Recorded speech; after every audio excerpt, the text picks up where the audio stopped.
Assalamu alaikum wa rahmatullahi wa barakatuh. My name is Hanan Abdul Samad. I'm going to narrate a story about the desert nomad.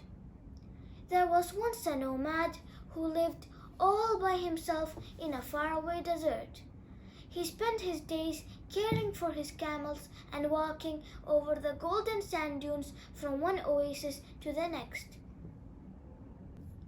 At night, he would settle himself under a palm tree and gaze into the skies, admiring its beauty and vastness. Looking at the twinkling stars and the silvery moon, he would say to himself, "Oh, how very beautiful."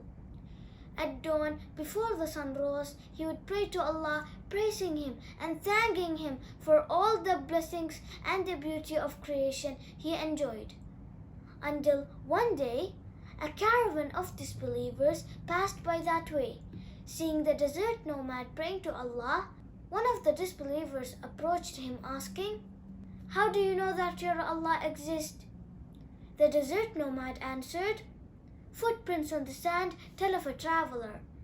A piece of fabric points to a weaver, a painting to a painter. The heavens with its stars, the earth with its mountains and valleys, and the sea with its waves. Don't they point to the Creator Allah, all-powerful, knowing, wise and caring?" From this story we have learned Allah reveals Himself through His creation. Creation would not exist if there was no Creator. All people can discover Allah by looking at His wondrous signs in creation.